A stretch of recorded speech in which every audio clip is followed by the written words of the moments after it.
Committee will come to order. The Oversight Subcommittee, this is an Oversight Subcommittee of the full Committee for Oversight and Government Reform. We exist to secure two fundamental principles. First, that Americans have a right to know that the money Washington takes from them is well spent. And second, Americans deserve an efficient, effective government that works for them. Our duty on the Oversight and Government Reform Committee is to protect these rights. Our solemn responsibility is to hold government accountable to taxpayers, because taxpayers have the right to know what they get from their government. We will work tirelessly in partnership with citizen watchdogs to deliver the facts to the American people and bring genuine reform to the Federal bureaucracy. This is the mission of the Oversight and Government Reform Committee.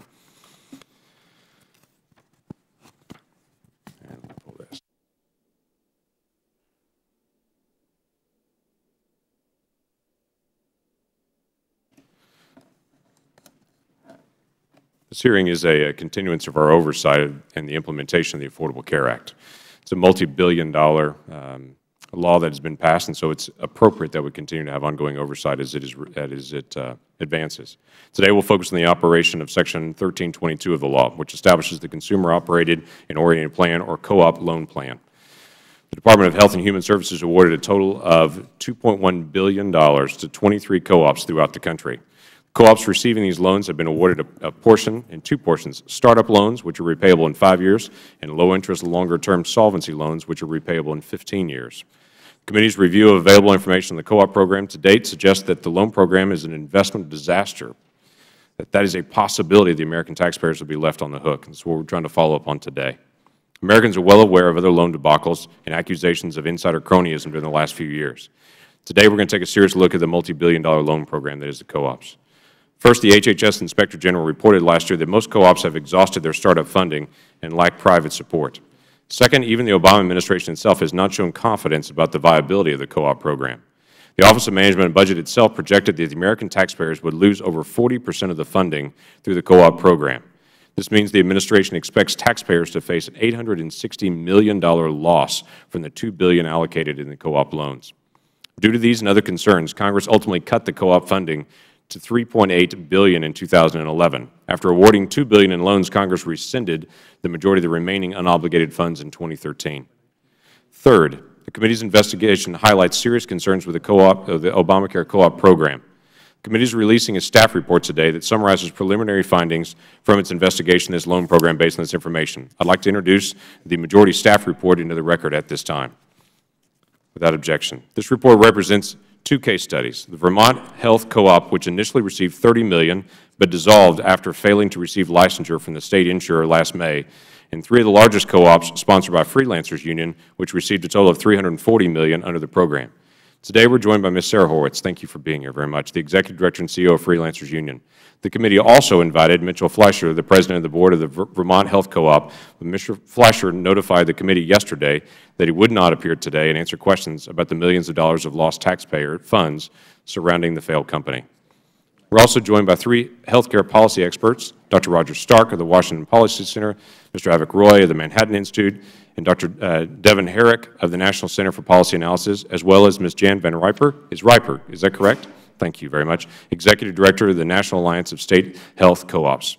Thank you all for being here. I look forward to hearing the testimony from today's witnesses on the operation of this loan program and how to best guard taxpayer dollars. With that, I recognize the ranking member of my subcommittee on that, Mrs. Spear. Thank you, Mr. Chairman. Let me begin by saying that I've enjoyed a cordial and constructive working relationship with the Chairman. I believe, Mr. Chairman, that you are an honorable man. I choose to believe that this hearing has been orchestrated by a polarizing, destructive majority staff that is more interested in scoring political points than in conducting meaningful oversight. The American people are sick of it, and I'm sick of it. The majority dropped this biased, incomplete, and unvetted document on my desk 45 minutes before this committee hearing was scheduled to begin, purporting to be the staff report of the committee. No one watching this hearing right now should in any way believe that this is a bipartisan product. I have had no time to fully review or study it, but what I have read is full of conjecture and hominin attacks and conspiracy theories.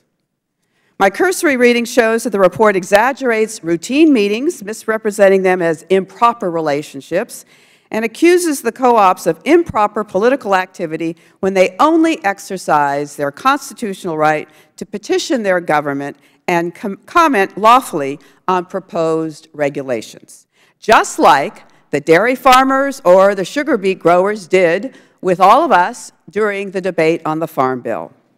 I fear that this document will not stand up to the scrutiny.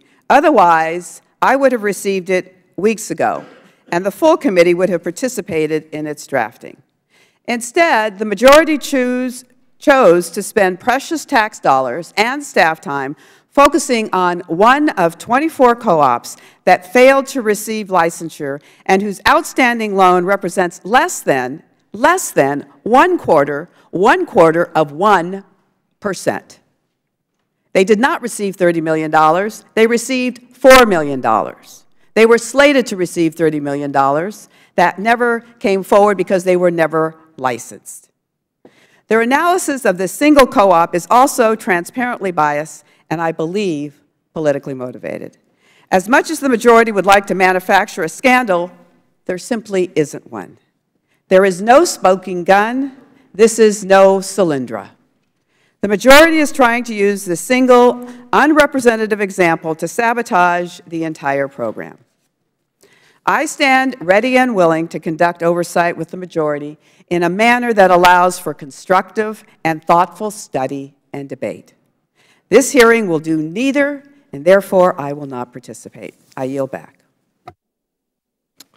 Now recognize Mr. Jordan for an opening statement.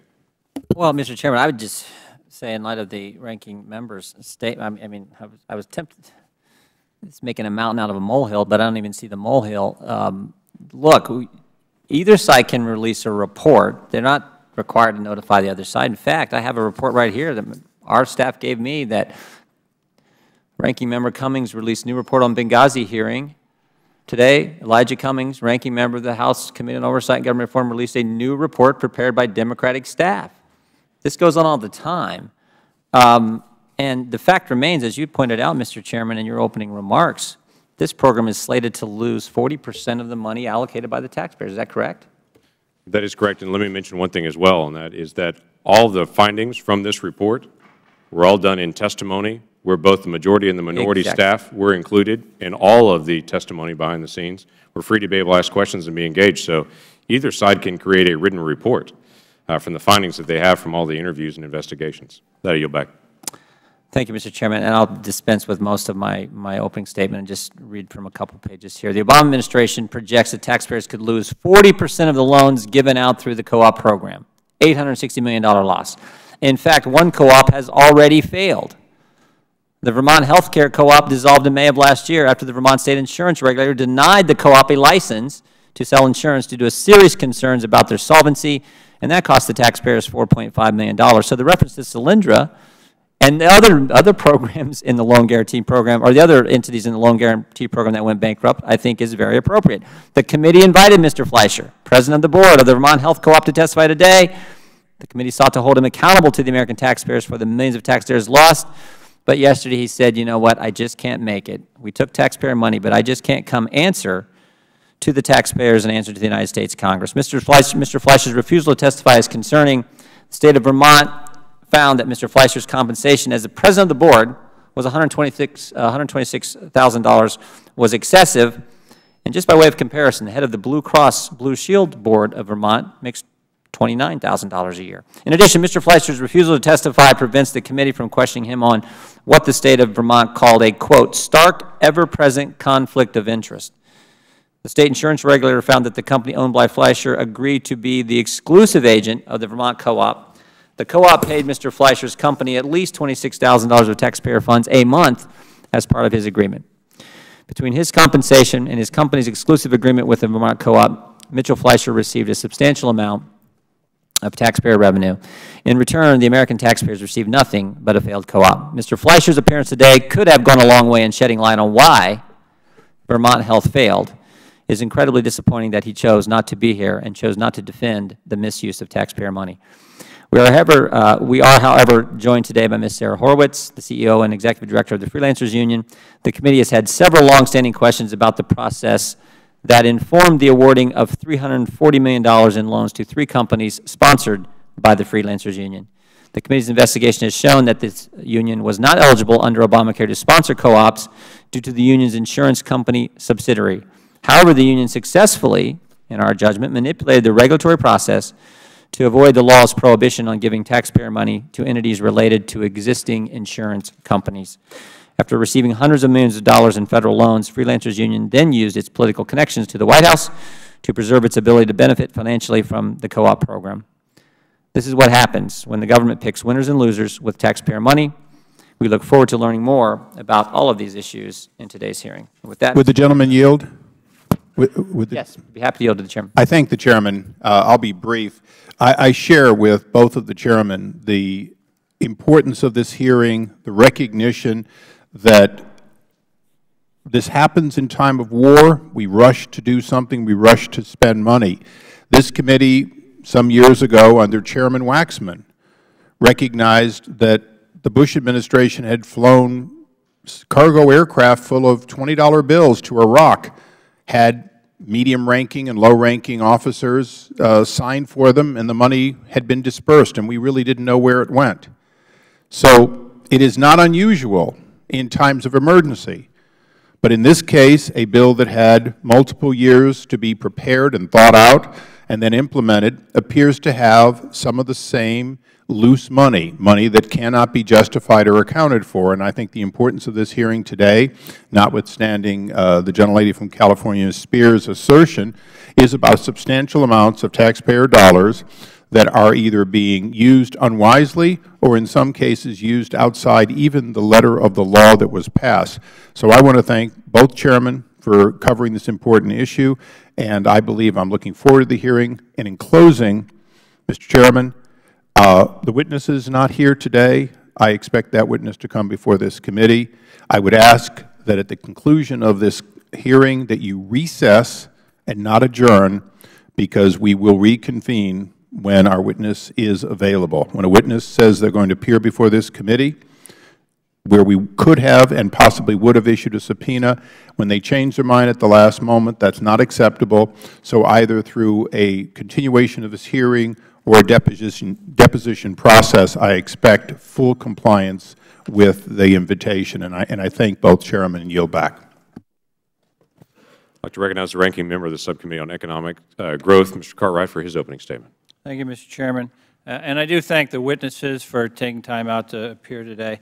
This hearing is going to examine the loan program established under the Affordable Care Act to create nonprofit, member-focused health insurance co-ops, or consumer-operated and oriented plans in several states.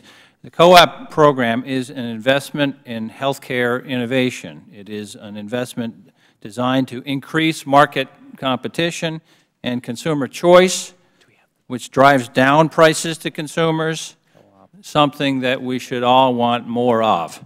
I had looked forward to the testimony of Sarah Horowitz, the CEO of a sponsor of 3 co-ops and a winner of the MacArthur Genius Award for Social Innovation. Thank you for coming today. I had also looked forward to the testimony of Dr. Jan Van Riper, the Executive Director of the National Alliance for State Health Co-ops, to give us a big picture view of the 23 successful co-ops operating today in both red and blue states. However, I regretfully inform you that I will not be hearing this testimony today. The majority released this 28-page report they have written on co-ops exactly 1 hour before the hearing was supposed to start. No Democrats had seen this report before its release. Look, the American public wants us to work together. They are hungry for Democrats and Republicans to work together.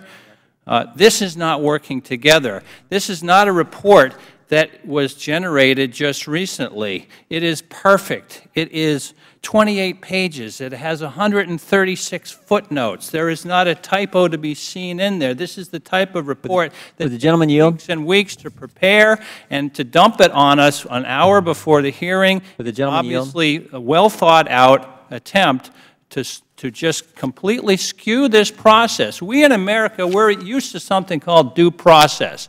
Due process means you have notice and an opportunity to be heard so that you don't just get one side of the story every time. That's what this is. This is the one side of the story, and to give the Democrats on this committee 1 hour to prepare for this hearing is ridiculous. Sadly, it's not the first time this has happened. It's become standard operating procedure for the majority on this committee.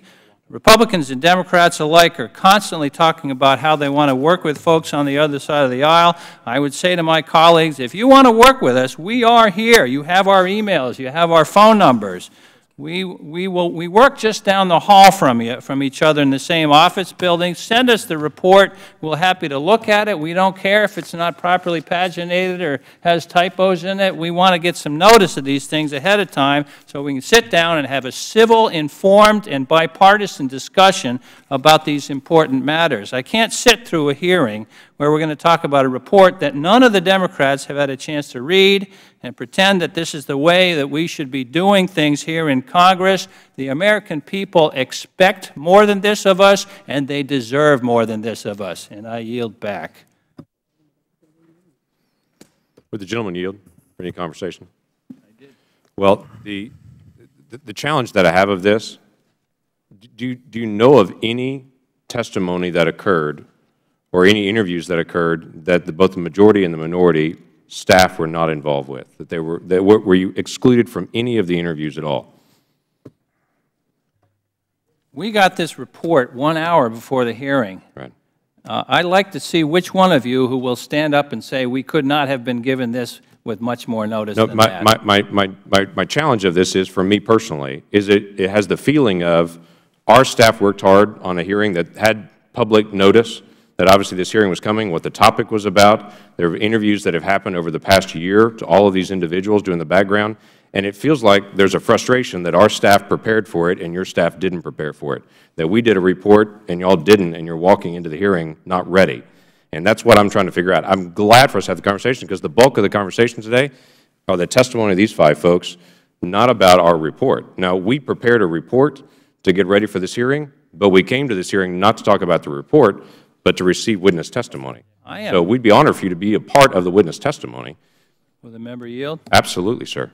Mr. Chairman, I am not here to protest the facts and the opinions here to be given by these fine people. I am here protesting the one thing and the one thing alone, and that is this report that was dumped on us with, it's absolutely unfair. And I will not be a part of something that involves this level of unfairness. It just doesn't make sense, and I feel that it is un-American. Well, I feel like you were involved in every single interview, and we just wrote up a report of what we heard in those interviews and the facts that we had gathered, and I'm sorry that your staff did not also pull together the facts that they had gathered and also release a report, because that would be very appropriate for our staff to work on it, your staff to work on it, and then for us to come in to be able to hear the testimony of the people that are coming to be able to bring testimony. Mr. Chairman, I protest conducting business in this fashion. I think I've expressed myself fully, and I'm going to excuse myself now. Thanks for that. Mr. Chairman. Yes, sir. Just unanimous consent to enter into the record a report the minority released back in September of last year regarding the Benghazi investigation. Without objection. It is common practice for any member to be able to come and bring a newspaper article, bring a report, bring whatever it may be, and to introduce it into the record as a part of the hearing. That happens every single hearing I've been at, with very few exceptions, that a member doesn't show up, hold up a newspaper article and say, I read this, this is about this hearing, I'd like to submit it for the record, and we don't have advance notice at all. So it seems a little unusual that we prepared for a hearing and the other side didn't prepare for the hearing, and they're upset with that.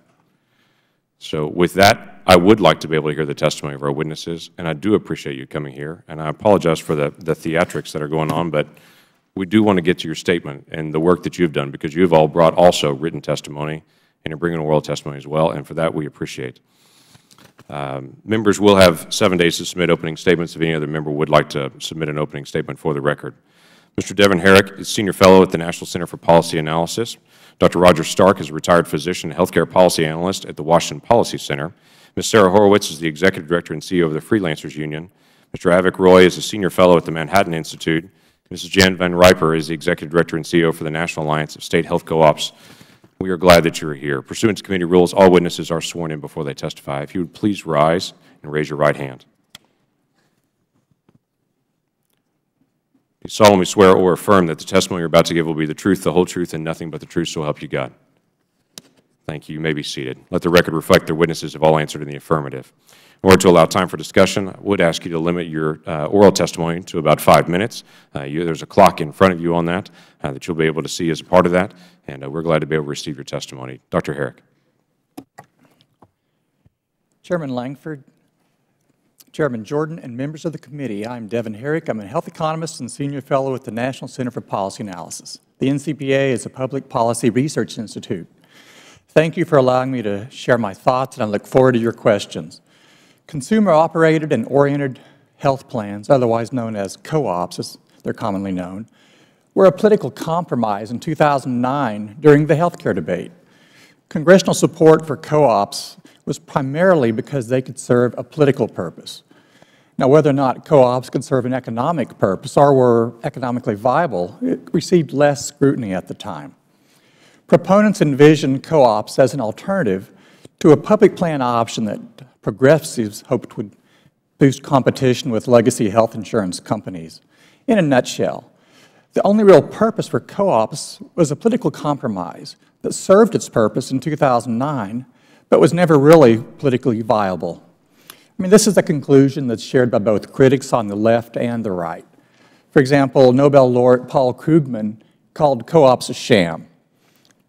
In interviews, Senator Jay Rockefeller referred to co-ops as a dying business model for insurance, arguing that we had tried this nearly 100 years ago and they largely failed. Yet proponents continue to view co-ops through rose-colored glasses, hoping that they would do what for-profit insurers supposedly failed to do, put patients ahead of profits.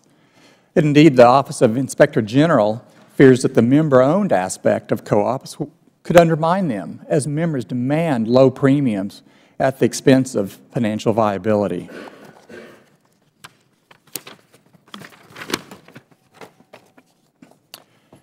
Co-op proponents' political agenda further doomed their chances for survival.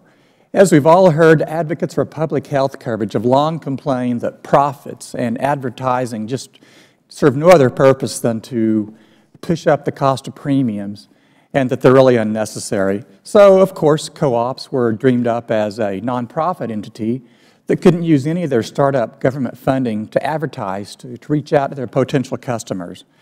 But with little access to the equity markets and without being able to use their startup funds to communicate, they have little chance of success. Furthermore, co-ops are barred from competing in the large group lucrative employer markets. Instead, they have to compete for the individual market and the small group market. This is the most risky segment of the insurance market. Furthermore, co-ops are likely to suffer from adverse selection, which is attracting more sick people than healthy ones.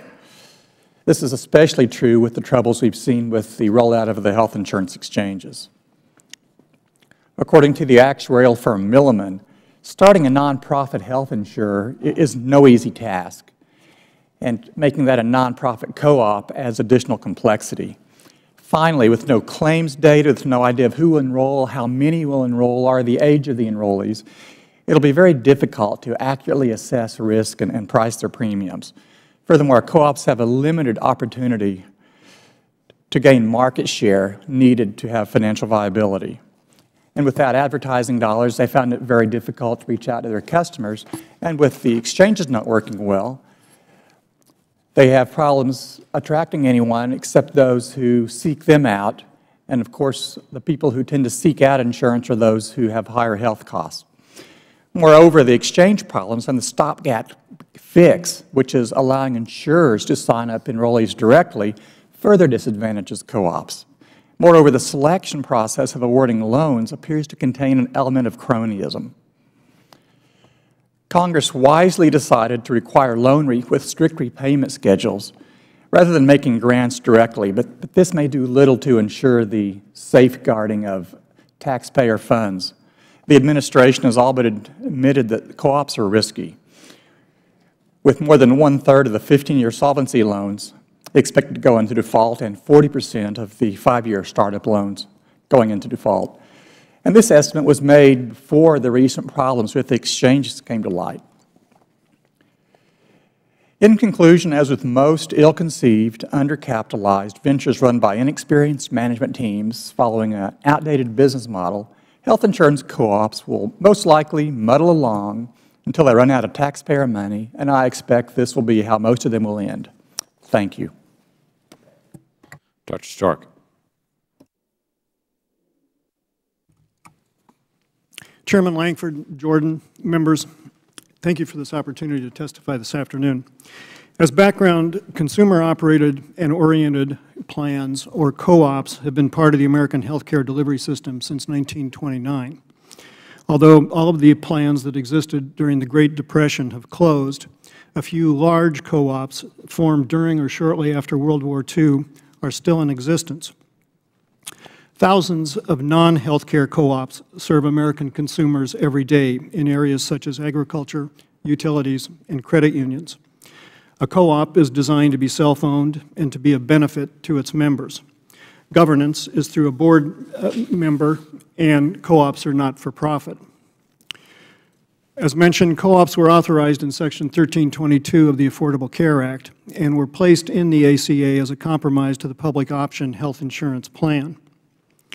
To date, Federal loans have been given to 24 new co-ops. One of these 24 has closed because it could not satisfy state insurance regulations. It is not clear how its original loans will be repaid. 10 other co-ops are projecting financial problems. The overriding concern with the co-ops allowed in the Affordable Care Act is financial solvency. The Federal loans cannot be used for marketing.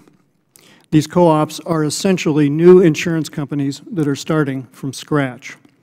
They will need a very significant amount of private money or a very large enrollment premium base to guarantee solvency.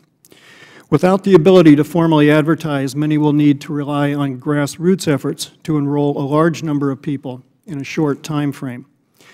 The inefficient rollout of the health insurance exchanges has also been a disadvantage for the co-ops.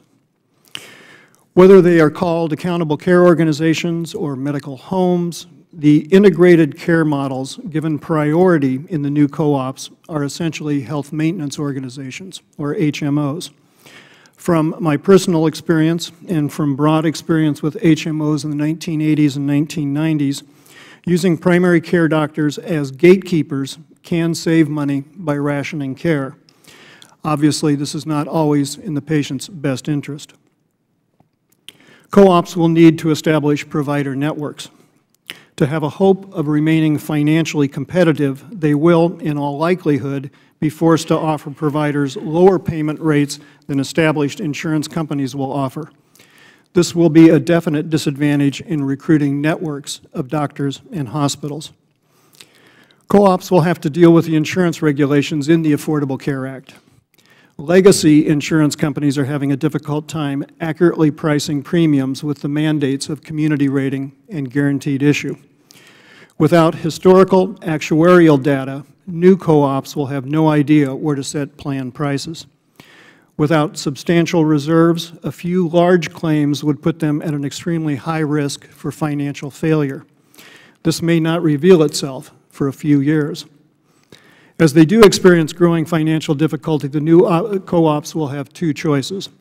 The first would be to default on the $2 billion already loaned by the Federal government. The mechanism for recapturing this money is unclear. The second choice would be to go back to the Federal government and ask for more taxpayer dollars. If this choice was successful and more taxpayer money was given out, co-ops would truly be a public option. Thank you very much. I look forward to your questions. Thank you. Ms. Horowitz. Chairman Jordan, Chairman Langford, and members of the committee, thank you for the opportunity to appear before you today to discuss Freelancers Union sponsorship of 3 co-ops. I would like to begin by making 3 overarching points. First, we have strived to be open and transparent throughout the co-op application and launch process. This open book approach has carried over into our dealings with this committee over the last 16 months. Second, Freelancers Union was well qualified, perhaps the most qualified organization to serve as a sponsor of the co-ops, and we were chosen to be a sponsor on the merits. Prior to the enactment of the Affordable Care Act, Freelancers Union built from the ground up a successful member-focused health insurance company. We leveraged that same experience and expertise in sponsoring the co-ops to put them in a position to deliver services on time and on budget. Third, despite the many challenges Freelancers Union faced in building 3 insurance entities from scratch, we did everything we said we would do to help those co-ops launch successfully and to move them quickly to self-sufficiency. And it worked. The co-ops we sponsored launched on time as independent entities. It is no accident that the Freelancers Union sponsored 3 co-ops. We believed that the goals of the co-op program were compatible with our own. By way of background, Freelancers Union is a nonprofit social purpose organization working to serve the nearly 42 million independent workers that make up the new American workforce. To be clear, we are not a traditional labor union, as that term is generally understood. Rather, we are a trade association of sorts for independent workers. Since our inception, we have pioneered innovative ways to use market solutions to support independent workers who go from job to job, gig to gig, and project to project. In essence, our model is DIY, do it yourself. Developing sustainable programs to benefit independent workers is core to who we are and what we do. I am proud of our 15-year history of providing services, including health insurance, to local communities, micro-entrepreneurs, and independent workers. This is also not the first time we have been called to service. We were the 3rd largest grantee chosen to provide benefits for the 9/11 Fund, helping workers who lost their jobs as a result of the attacks. Because of the successful work we performed for the 9/11 Fund, the American Red Cross called upon us to provide benefits to individuals who had either been in one of the towers or who had lost a loved one in the attack. Also in 2001, the Freelancers Union started a portable benefits network, which eventually led to the creation of the Freelancers Insurance Company in 2009. To promote FIC's sustainability, Freelancers Union broke new ground in the health insurance marketplace, working with all interested constituencies to overcome a great number of market, practical, and regulatory obstacles. The truth is, we could not have done it without the tireless advocates on both sides of the political aisle in New York. But that is how we operate. We work to achieve social goals, not to make political statements. FIC is now providing over 25,000 New Yorkers and their families with high-quality and affordable health insurance tailored to meet their needs. As a result of the successful healthcare model that we established in New York, Freelancers Union was uniquely positioned to help launch 3 independent co-ops, each of which has, again, launched on time and on budget. Their successful launch was made possible in part by providing all 3 co-ops with common back-end processes and infrastructure that would enable them to grow and be independent. However, it is important to understand that while Freelancers Union sponsored and fully supports the mission of the co-ops to provide affordable health coverage options, we do not own or operate them. The co-ops are independent entities with their own boards, leadership, and management. As a sponsor, we helped establish the co-ops and get them up and running, applying the same innovation and creativity that defines Freelancers Unions to the co-op initiative. Our work was designed and did promote their independence. As we have made clear to the co-ops, our role as sponsor has ended. Thank you for the opportunity to testify. I appreciate the committee's interest, and I welcome any questions you might have. Thank you, Ms. Horowitz. Mr. Roy. Chairman Lankford and Jordan and members of the Oversight Committee, thanks for inviting me to speak with you today about the Affordable Care Act's co-op program. As others have described, co-ops were introduced as a substitute for the so-called public option by Senator Kent Conrad. The idea was that co-op plans, shorn of the profit motive, would offer lower premiums than traditional insurers. However, I regret to report that there are fundamental flaws in the way the co-op program was designed, making it unlikely that co-ops will ever achieve this goal. Failure of the co-op program could cost taxpayers as much as $2 billion. In addition, failure could expose hundreds of thousands of co-op enrollees to unpaid medical bills. The argument that co-ops will succeed because they're nonprofit ignores the fact that nonprofit insurers are already widespread in the United States. In Senator Conrad's home state of North Dakota, Wellmark Blue Cross and Blue Shield, a nonprofit, controls 90% of the market. Massachusetts has the costliest health insurance market in the country, despite the fact that the state's 4 largest health insurers are nonprofit. If the fact that co-ops are nonprofit is not a genuine market advantage, what advantages do co-ops have? Under the ACA, co-ops cannot, at least in theory, be run by existing health insurance companies. As a result, co-ops will have to negotiate from scratch reimbursement contracts for every type of medical service with every hospital and doctor in their network. This is an extremely difficult and labor-intensive process. The likelihood that co-ops secure lower rates than established insurers is extremely low because, as startups, co-ops lack the patient volume necessary to establish bargaining power with providers. In addition, co-ops will lack the large databases and management experience that established insurers use to identify opportunities for higher quality, cost-efficient utilization of medical services. Nonetheless, HHS claims that co-ops will be more efficient than existing insurers because, quote, new entities are not saddled with existing administrative and information systems, which are often outdated and cumbersome to coordinate and upgrade, unquote. A Silicon Valley venture firm would laugh this argument out of the room. Even large, well-capitalized insurance companies rarely stray outside their established markets because entering new states and regions is extremely difficult. If all it took to succeed were new computers, they would have done it by now. Insurers are required to keep a certain amount of assets in reserve in case their spending on medical claims exceeds the amount they've received in premiums. However, federal loans to co-ops are not assets, but liabilities because they have to be repaid.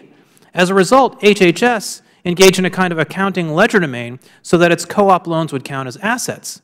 This means that HHS is helping co-ops overstate their true financial health. Even so, HHS estimated in 2011 that the co-op loan default rate would be 40%. The Office of Management and Budget projected an even higher default rate of 43%.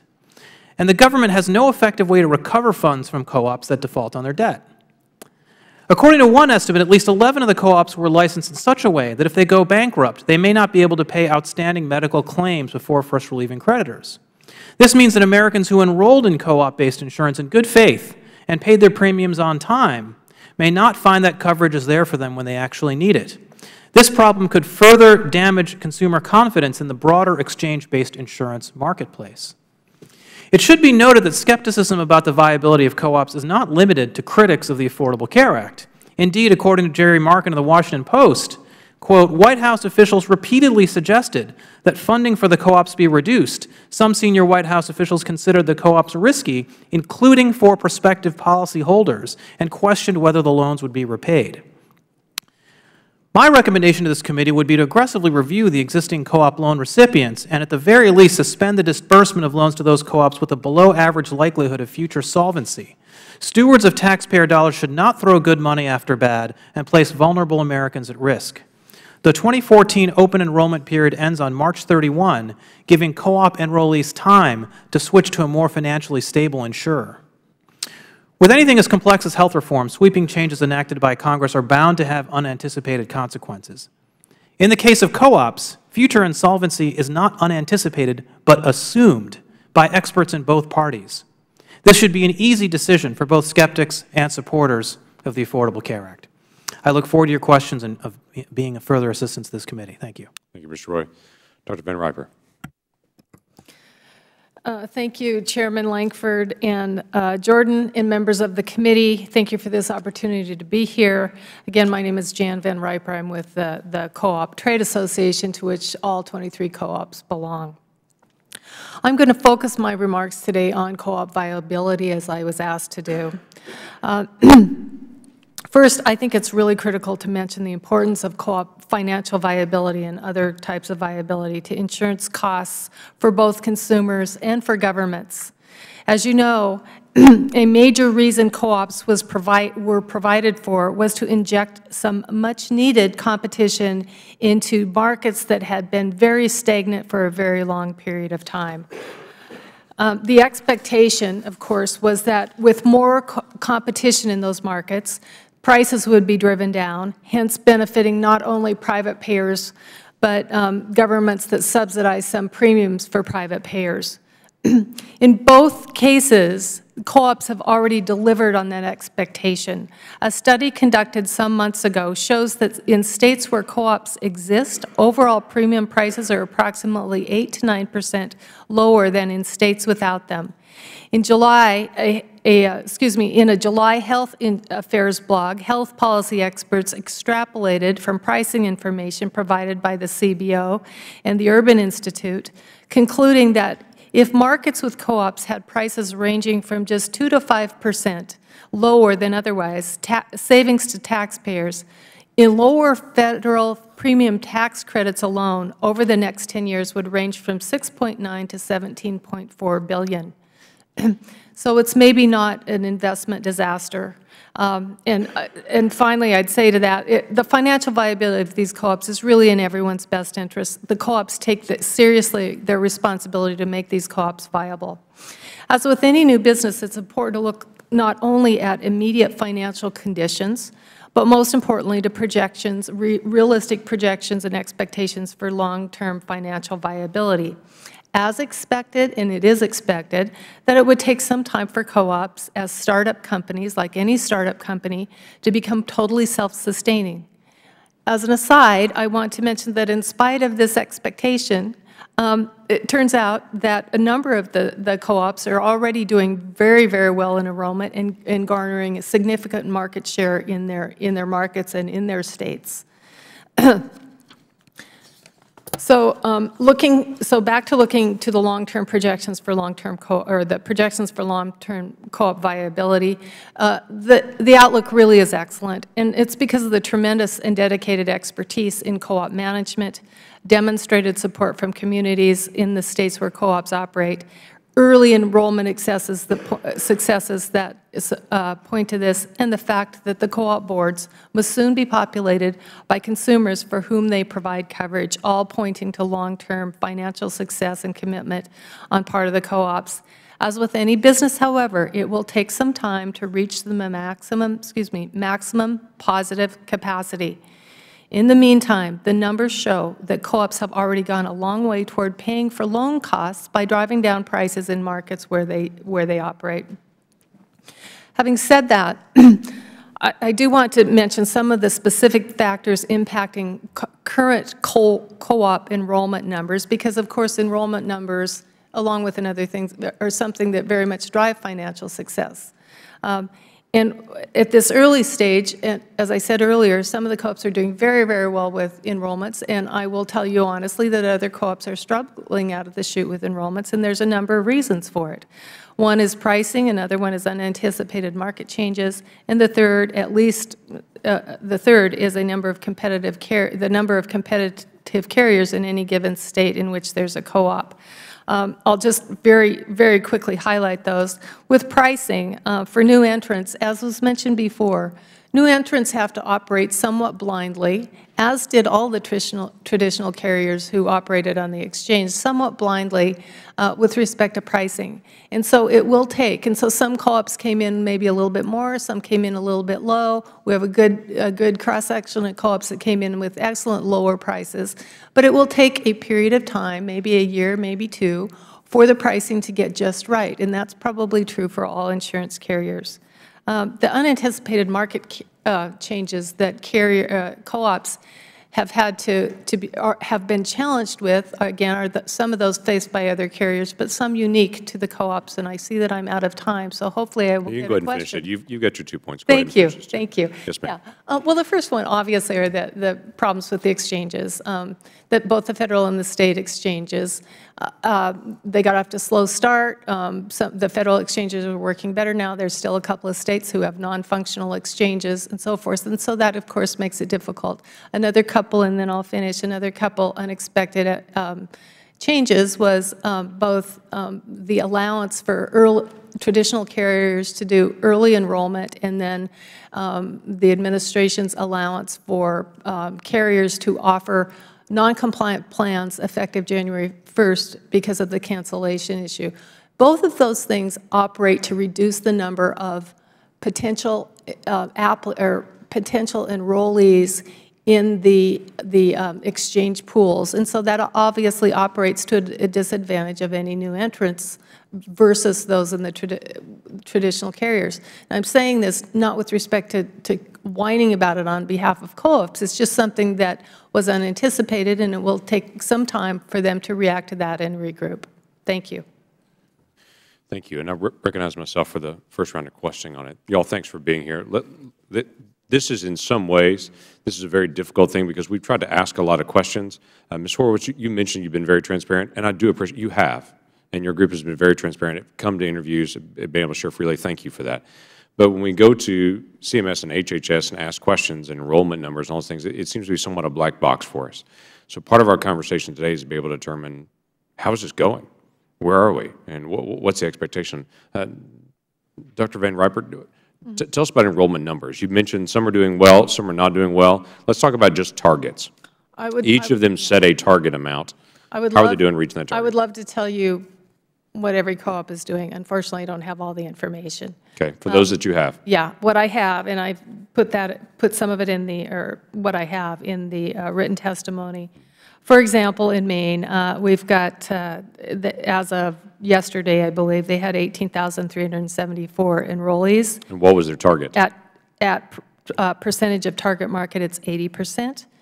Projected forecast of original enrollment goals for 2014 at 119%. Okay. Wisconsin, they're at 11,500. They are at 110% of their goal for year one. They have approximately 25% of the total enrollment in the QHPs in Wisconsin. Iowa and Nebraska, 43,465 enrollees, exceeding their original enrollment projections by a factor of 4. Montana has 7,029 total enrollees on enrollment target with 38% of market share. Those are the only numbers I have. I wish I had more. But I do know, and just because I want to be totally honest here, I do know that there are other co-ops who are struggling with their enrollments for a variety of factors. Right. Yeah. So, but you don't know of any right now that are not meeting target goals? All those that you're listing are meeting or exceeding their target goals. You don't have any of them at this point that are not, and how that's going? I don't. You just know there are some. Yeah, I can't name any. I know that there are some who are having to revise their business plans in light of some of the market conditions and other things. Yeah. Right. I mean, for example, Oregon and Maryland don't have functioning exchanges, so that's a bit of a difficulty. Correct. And Dr. Stark, you mentioned there are 10 that you have already seen, based on your own research, that are having significant problems. Is that correct? Yeah, that's a number that's in the literature right now. Yes. Correct. That includes the one that lost their credentials. Obviously, one from Vermont that was not able to get state licensure. I do have a question, Ms. Horowitz, just in context, and somewhat I'm going to do is kind of set the context, and then we'll have some other conversation going into greater detail. Why choose to run the co-ops? You had a Freelancers Union has a for-profit insurance company that you're obviously connected to and a subsidiary of the company, and you have this interoperability and relationship there. Why also start the 3 co-ops? What was the benefit that you said, we have this, but this won't work for these 3 different areas, we think a co-op would work? Why? You need to get your microphone there, too. Thank you.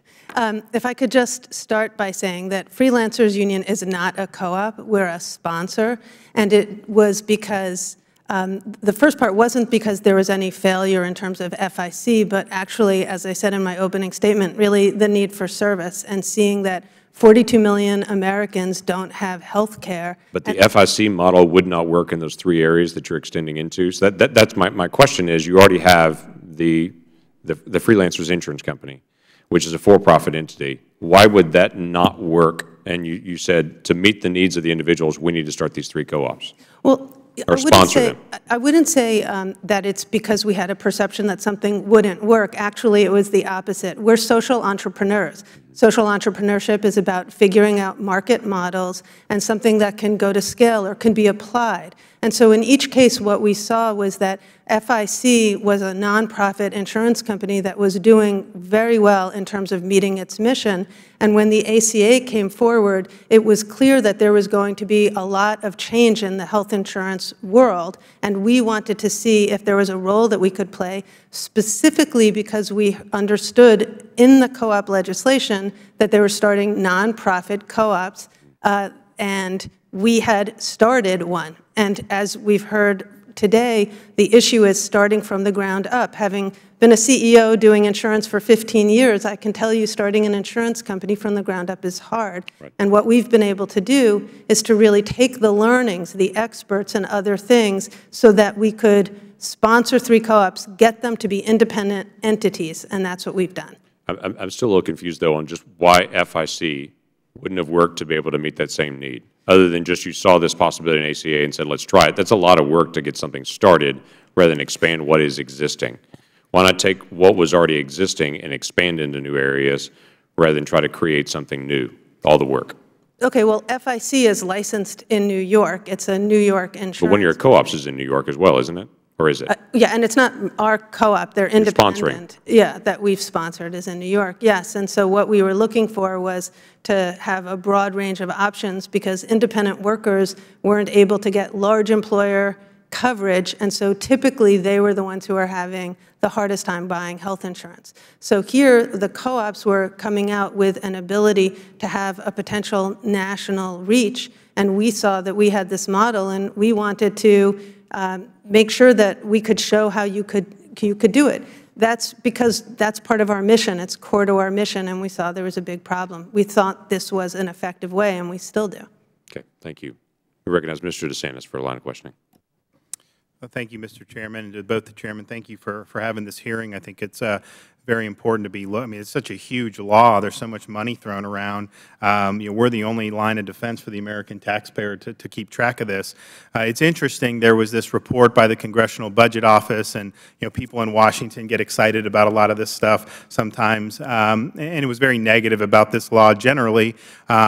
And people say it's an indictment of the law, and I think it is, but it's also an indictment of what CBO has previously done, because if you look at when this law was being debated, we were told that it would cost $850 billion over 10 years. Most of the Democrats said it would cover everybody, that it would reduce the deficit. Now we know, and I know that there was some fraud in that because they jiggered the spending versus the taxes to make it appear like it would reduce the deficit. But now the 10-year forecast, not $848 billion, but $2.004 trillion over 10 years. And the kicker for me is 10 years from now, their estimate, and I think this is probably a floor, not a ceiling, 31 million people, no health insurance at all. And so sometimes it's viewed as an article of faith, even by journalists here, oh, well, at least ObamaCare's covering everyone. That's just factually false. So we're spending trillions of dollars to really make only a minor dent into the number of people who are uninsured. And so in that sense, I think comparing those 2009 and 10 reports to now, now you can't just put garbage in and get the result you want because they're actually facts. So I think the CBO is forced to acknowledge some of that. But I just wanted to point out, Mr. Roy, maybe you can speak to this. I know you've written about the report, but this notion of it essentially creating a disincentive to work and that it's going to create less full-time employment, 2 million people by 2017. One, do you believe that Obamacare does create that disincentive? And what are your thoughts on what the CBO said in that respect? So the CBO was really reflecting a lot of the recent academic research in the field of how means-tested welfare programs affect incentives for people to remain in the workforce. But there are three major considerations as to why the ACA disincentivizes or reduces the size of the labor force. The first is the employer mandate. So by the employer mandate, by requiring businesses with more than 50 workers to offer health coverage, it increases the cost of hiring a new worker.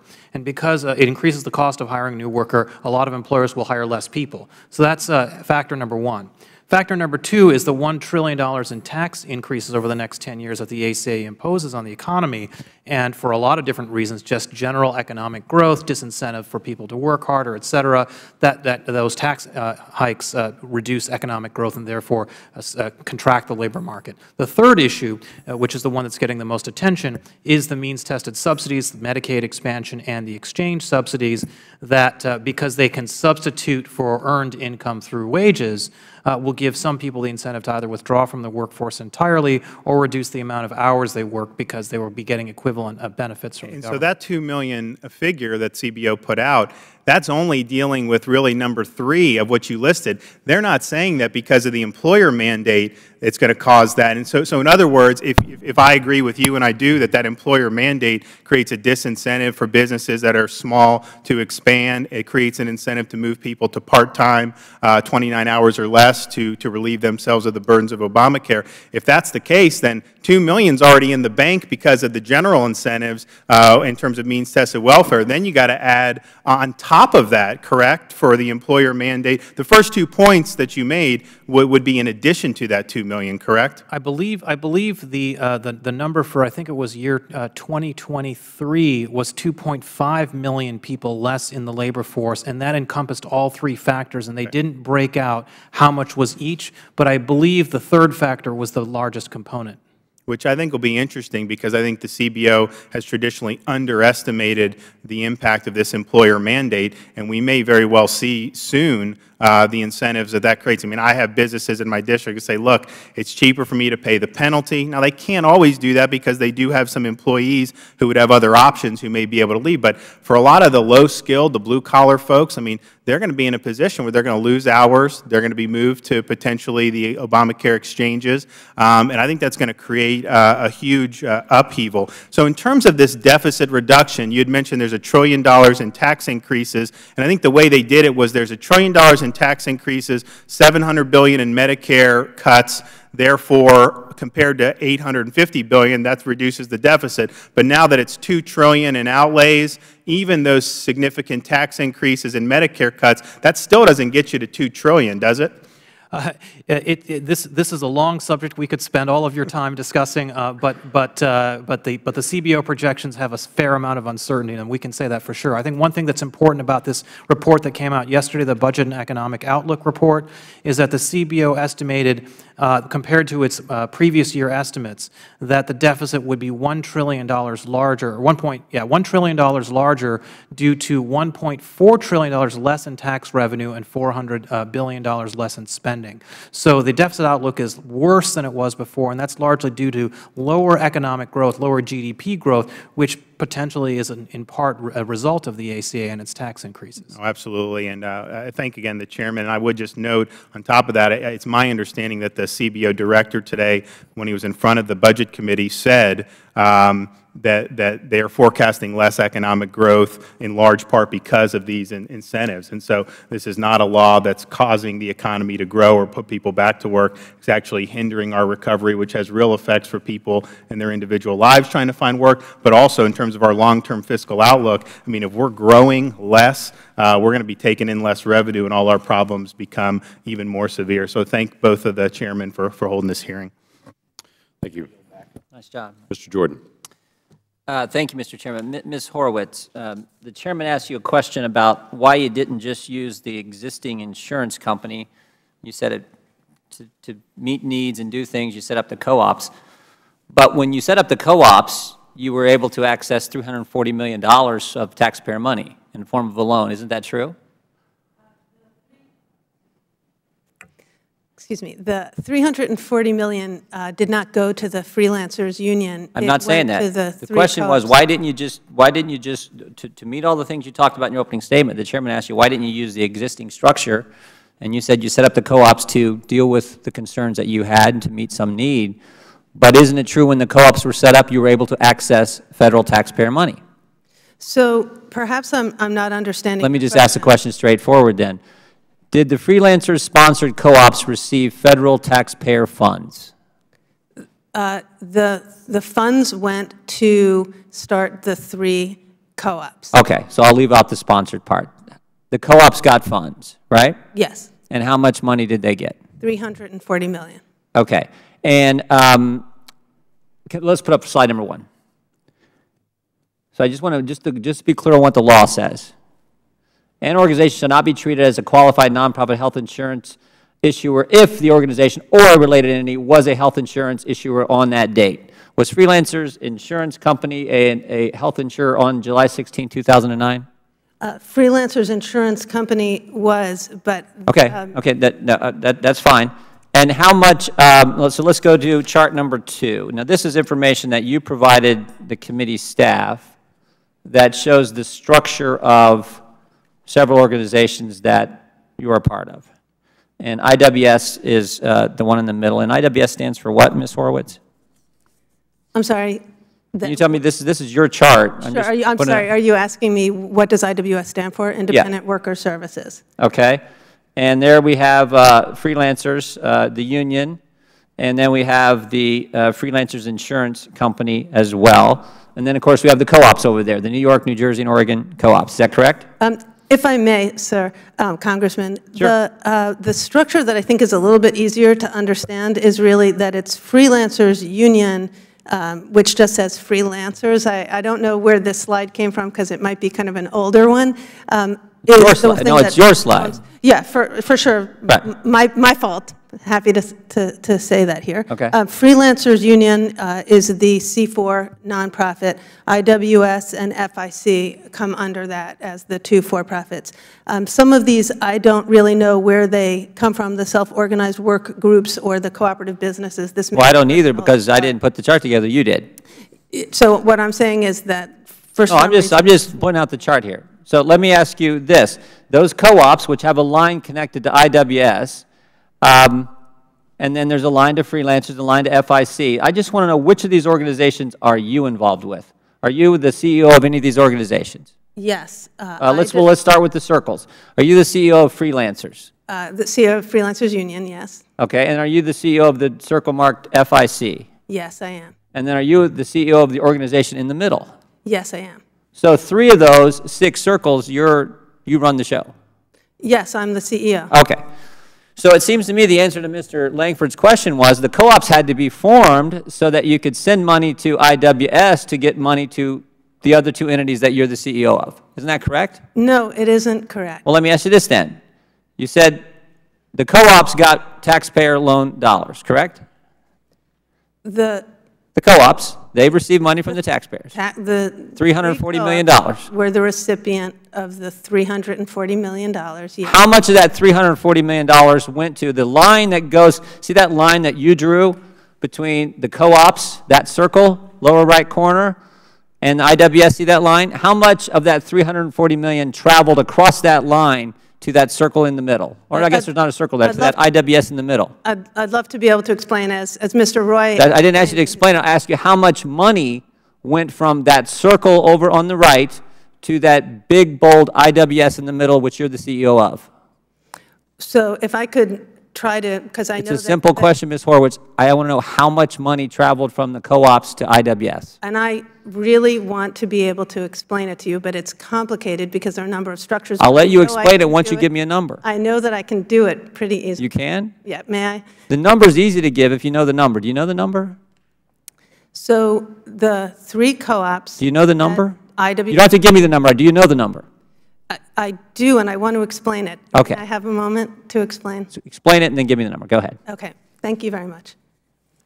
So Freelancers Union sponsored 3 co-ops, Oregon, New York, and New Jersey, and those got $340 million. Okay. IWS's job, as was put in our application to begin with, was to be able to help to launch them, setting up their IT systems, their back-end operations, helping them select their vendors, and for that, IWS was paid $25 million in the last 2 years to provide those.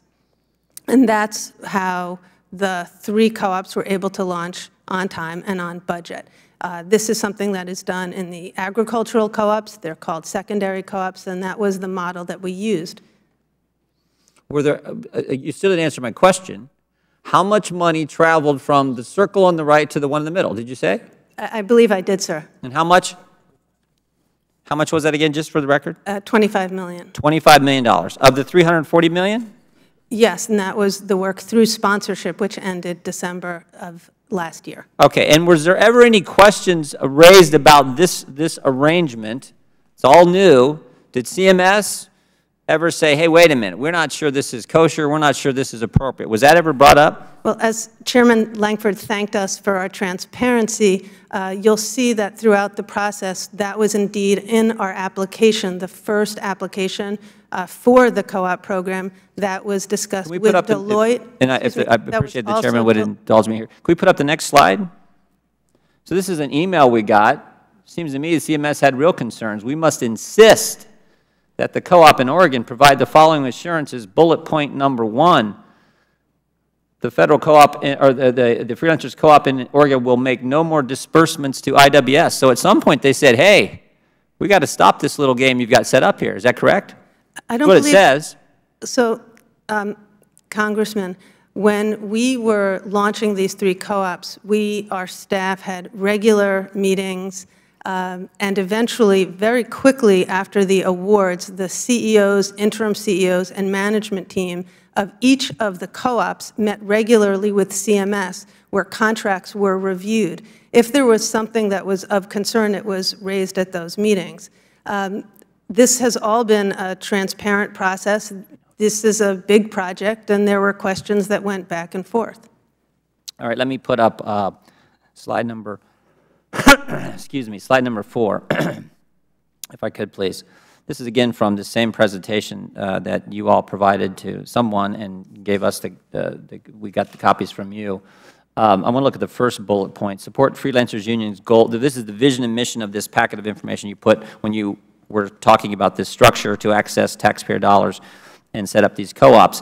And bullet point 1 says support freelancers unions goals of power in markets and power in politics. Tell me what the power in politics, what that means.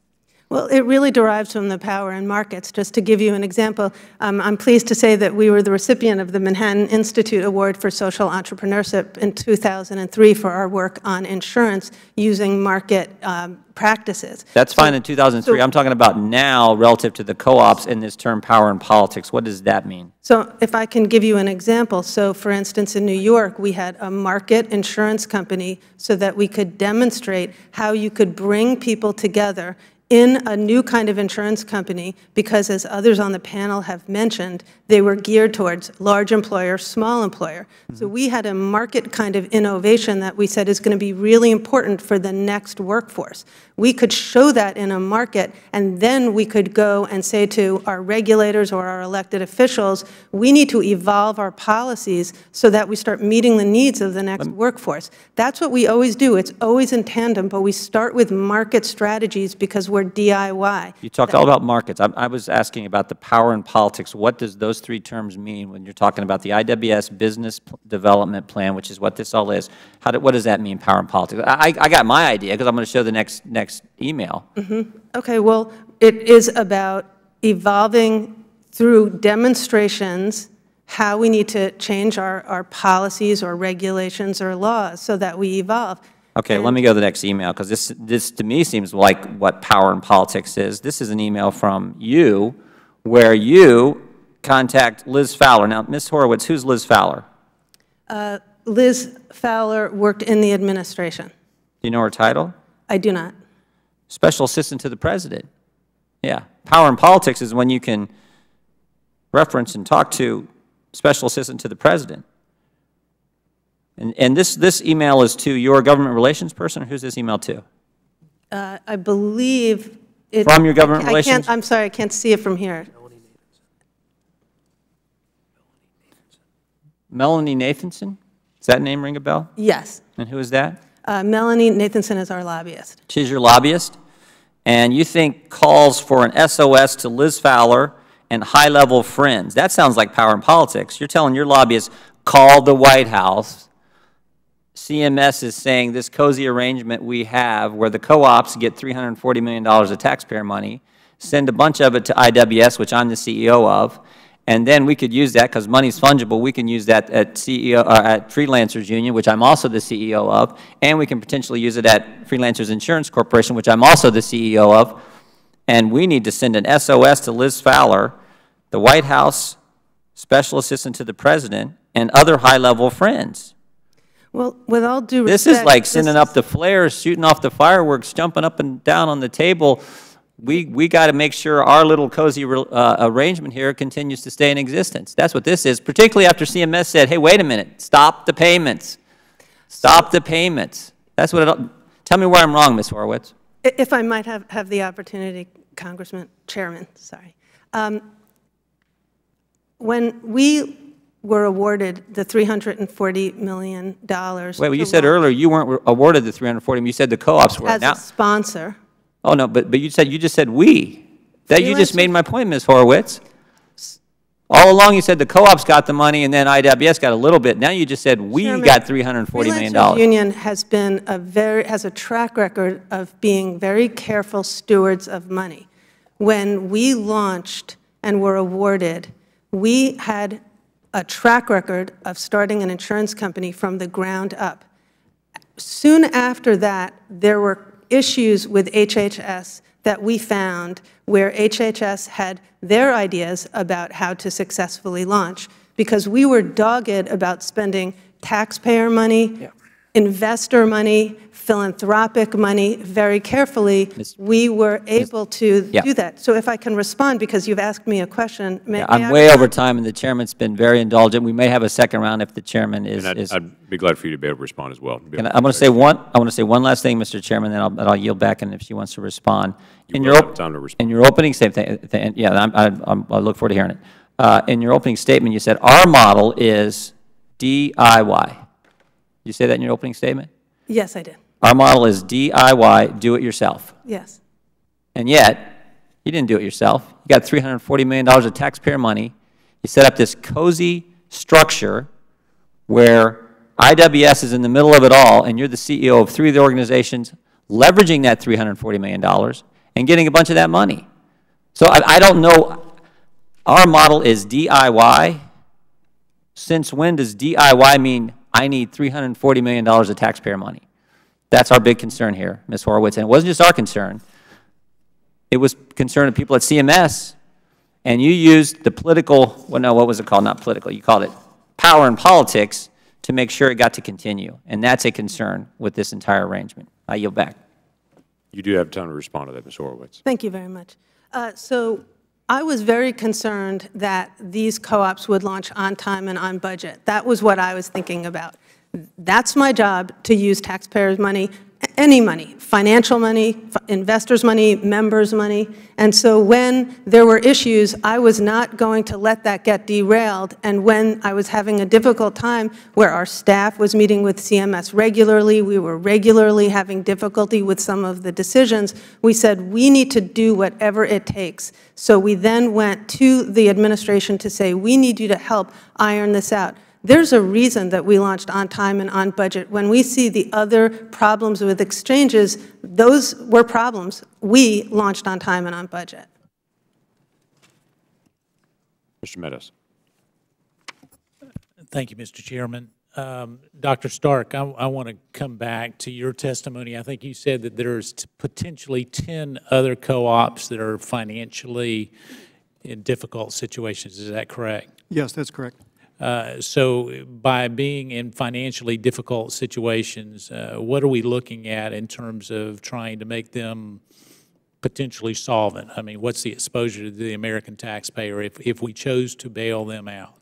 I don't know specifically the 10 co-ops. As I say, those are the numbers that are in the literature right now. My big concern is that 10 out of the 23 and then potentially all 23 will go into financial failure, financial problems, and that entire $2 billion will be at risk. Either that, or as I testified before, either the $2 billion is at risk, or the co-ops will come back to the American taxpayers, back to Congress, and say, we need more money to stay viable. All right. So let's say they were to come back to us for additional money. That is not typically the model of a co-op, though. You know, you were very kind in giving us the history of co-ops in a number of other areas, and I'm very familiar. I'm probably the only member here who has actually been involved in a healthcare co-op. And so as we look at this, if we look at the history of co-ops, it's member-driven, it's member-owned, and it's not government-owned, although there have been components. I was in the electric utility business. There have been components of financial interest with a federal role. However, what I'm hearing today is that we're taking a model that is directly competing with the insurance model. And we're saying what we're going to do is create a kinder, gentler, member-owned healthcare insurance provider, but we really want the federal government to play the backbone role of that. Is that correct? Yes, they're the backstop. That's exactly right. All right. Right. So if we're doing that, so let me go over to you, Dr. Van Riper, because you talked about competition. Indeed, what we've done is we've created a federal loan to a co-op to compete with private businesses. Is that correct? All right. So why would the federal government, now that we have the Affordable Care Act and it's the law of the land, where access to health care is guaranteed? My Democrat colleagues would say that it is guaranteed. Why would we need the private federal government to come in and create new insurance companies for greater competition? Because I know you're in your testimony you said it drove prices down. But I would go back to Dr. Stark. If we've got a company that is not financially viable, driving the cost down, we're creating a false market anyways, because we can't make up this in volume. So what's the rationale behind it? So 2 points, I think, if I may. Thank you for the question. First of all, with respect to the government-backed loans provided to carriers who are competed with the already existent private carriers, as I mentioned before, the market's been very stagnant. I mean, we have several states where there is one dominant carrier. Some states, the dominant carrier has 90% of the market. But that's not where most of these co-ops are. I mean, you're looking at New York, so you're saying you have one health care provider. No, I'm sorry. I didn't mean to say health care provider. I meant other insurance companies. Again. So you have one insurance company in New York. No, I did not say New York. I said in many states. Well, that's where this co-op was. I think was New Jersey, Oregon, and New York. Okay. Well, I don't understand the question. I thought it was. Okay. I guess my question is, so you're saying that the only time that a co-op is really viable is if you only have one insurance company in a state? No, I did not say that. And I took the question initially to be, what's the point of having government-backed loans to compete with private carriers? Well, the question was, is why should the federal government be backing competition when there already is competition?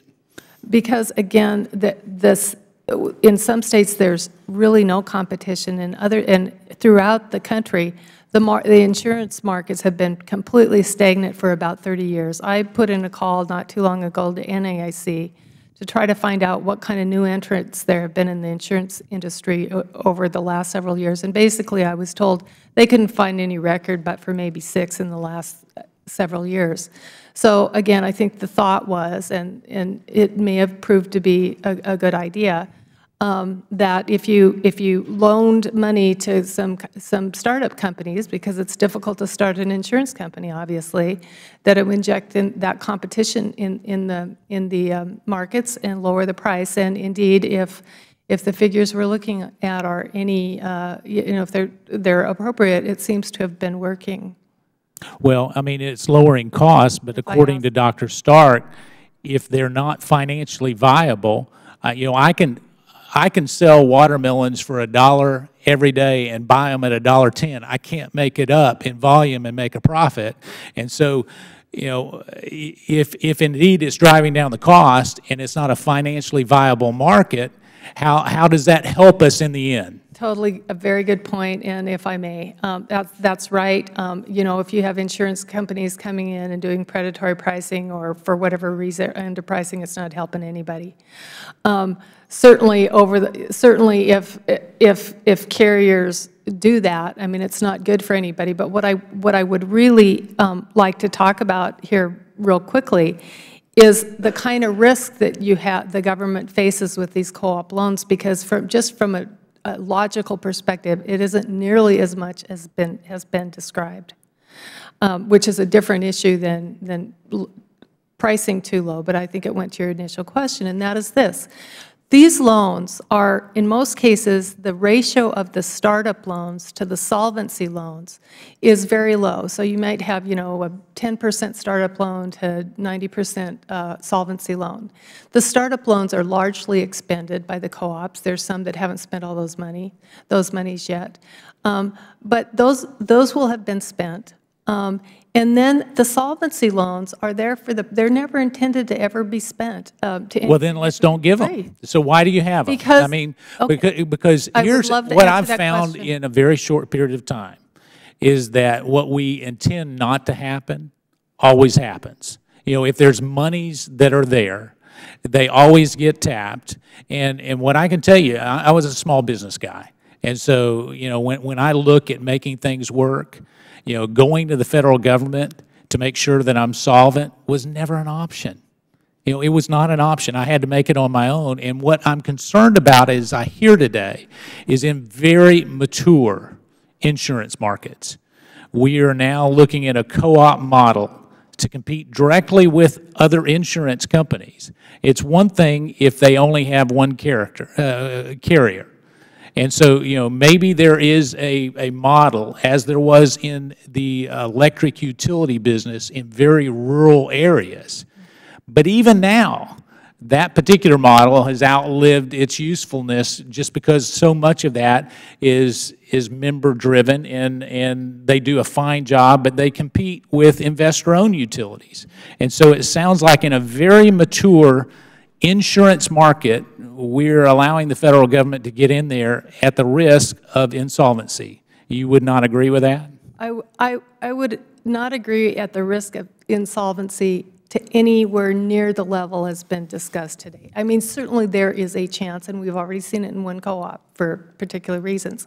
There's a chance that some of these co-ops won't make it. Obviously, they're startups. They won't necessarily all make it.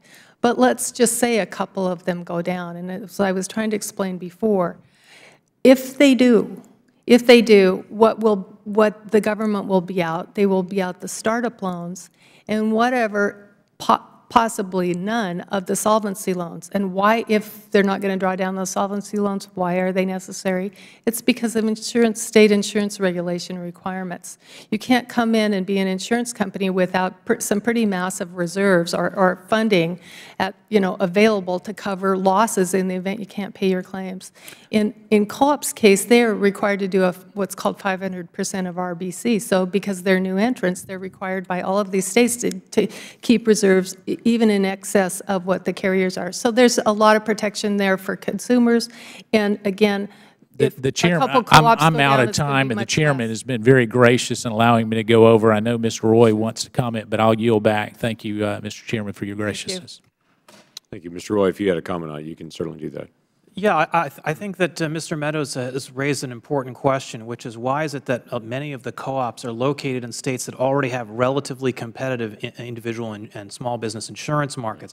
The states that have less competitive insurance markets where the co-ops are most needed are not the states, generally speaking, where the co-ops are participating.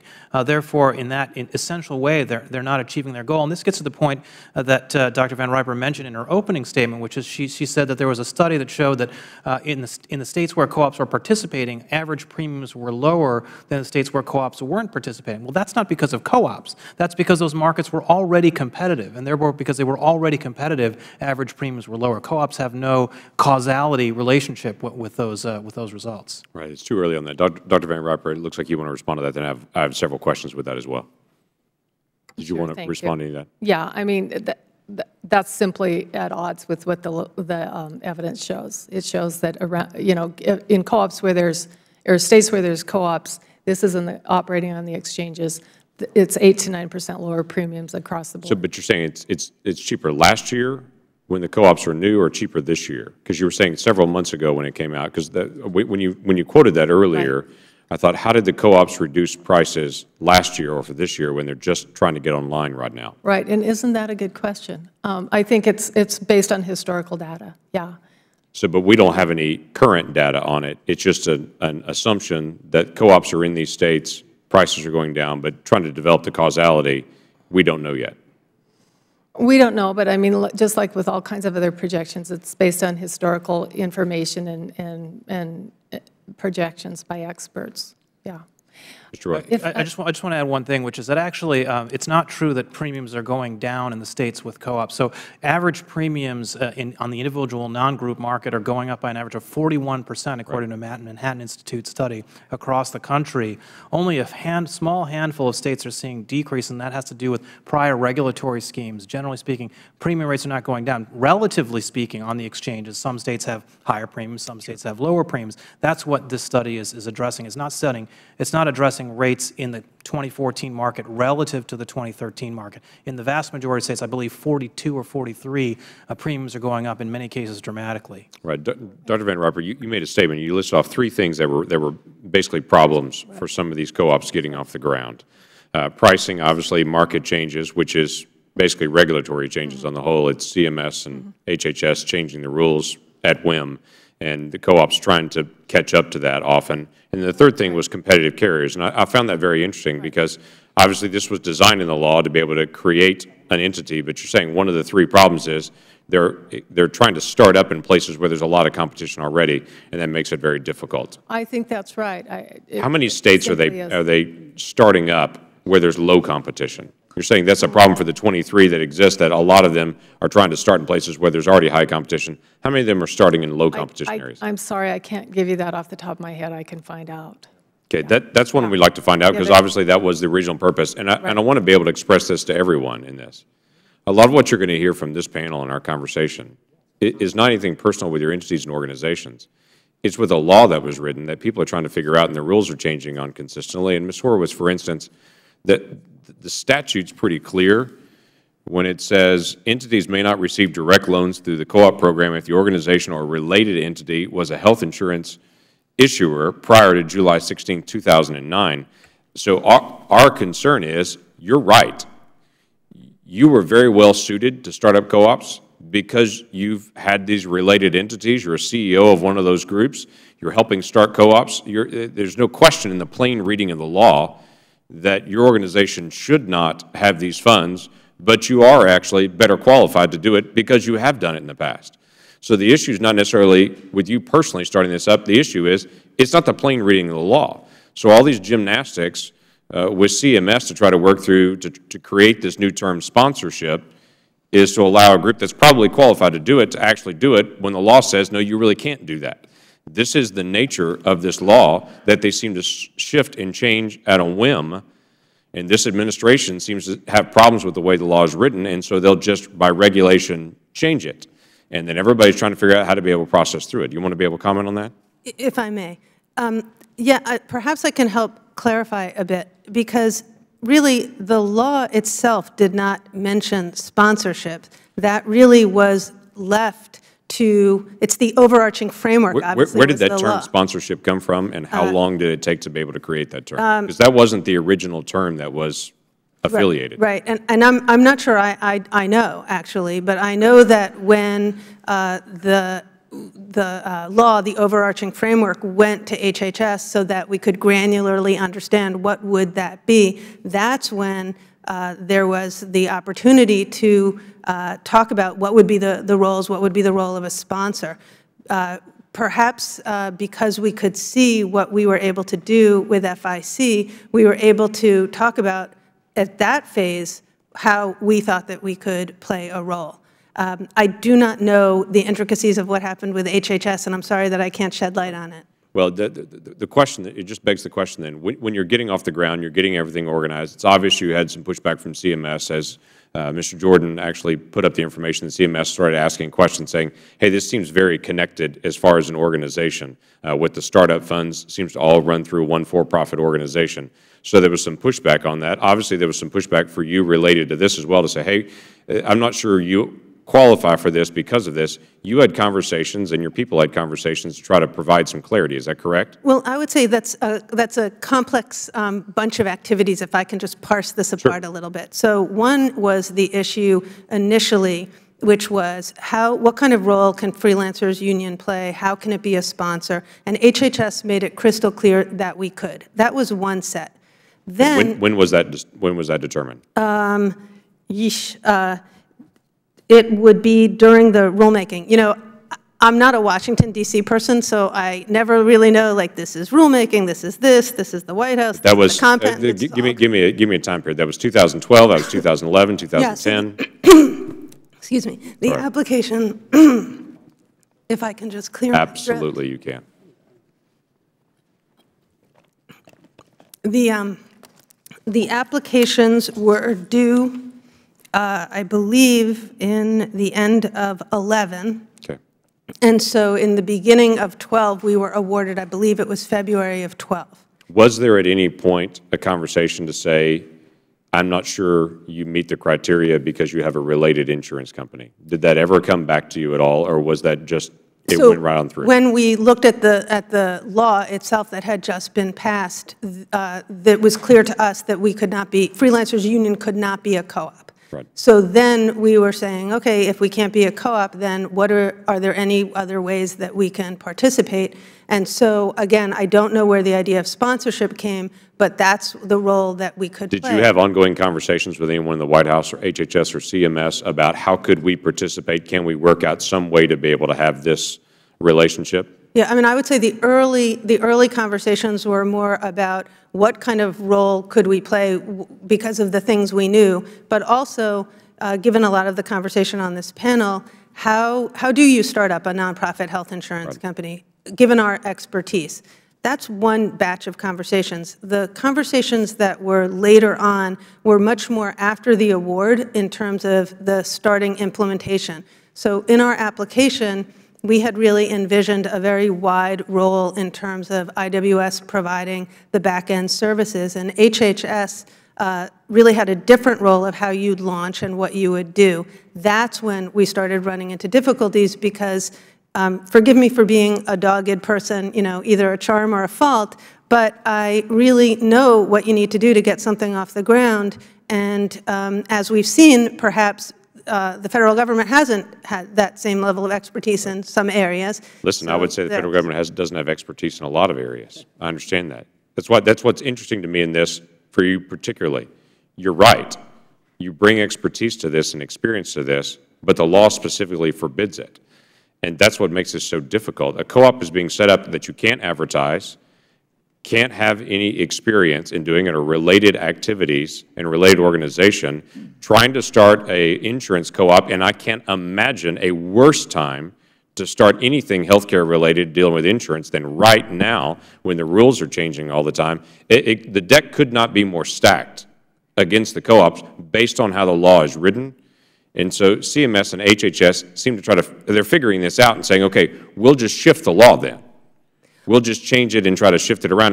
One of the emails that you had, and again, you were incredibly transparent with us to be able to walk through. One of the emails that we had, apparently you had suggested at some point that HHS could exclude organizations that are exempt from federal taxation to try to find some way to be able to connect and say, how can we help provide some determination on this so entities that have experience can actually engage in it. Again, that's not the plain reading of the law. And I don't know how that actually went through. Do you know how that finished out? Well, first, would it be okay if I saw those emails sure that you just referred to? Absolutely. We can get a chance to bring those to you. But the way this, excuse me, this particular piece that we had from just the emails that you had provided to us, and thank you for that. HHS could exclude organizations that are exempt from Federal taxation from the definition of a related entity. This solution would allow organizations like Freelancers Union to participate in the program. By the way, an entirely reasonable request. It just is a work-through that's not the plain reading of the law. That's your responsibility to try to find a way to work through. It's their responsibility to actually enforce the law they chose not to do. In order, if it's possible, if I could just take a look at that email that you're referring to. And I will bring it to you. I have just a part of this report that apparently is so devious to be able to pull that through. I will bring this to you in a moment. Okay. So you get a chance to see it. But you don't have to comment on it because you don't have it right in front of you. If it's okay, you know, one thing is you had said about the it, and that freelancers couldn't do it. The law made clear Freelancers Union could not be a co-op. But clearly, as there is rulemaking, as you do every day and know far better than I, it really is to clarify and make granular. And in this particular law, as we all know, having read it, it was a very short document. It was 6 pages. It really did not define what this was to be. And so that's the role that we played. And, you know, and I know that this isn't in any way how you're saying this, so please hear this with respect. It was our job as citizens, when you feel that you have something to offer, to come forward. It's about service, and that's our orientation. Whatever happens in D.C. is a world unto itself, but when citizens come from the other parts of the country to do the right thing, that's what we do, and that was the spirit that we did that in here. And that is why I prefaced all this statement with this. This is an issue of how the administration is applying the law. The law is clear in some of these areas, but it's changing all the time, and it's affecting the co-ops. The co-ops were intended to be in areas where there wasn't high competition, but they ended up in areas where there's very high competition. Those that were involved in related activities couldn't be involved in it. They're trying to figure out a workaround on that. This is an issue with the administration, both the startup funding and the solvency funding. And by the way, can I ask on the $25 million that went to IWS, what percentage of that is the startup funding? Do you remember the startup loan? Because you've got $340 million. The largest portion of that is actually the solvency loan. What percentage of that is the startup loan? You know, I don't. Do you remember the size of the startup loan at all?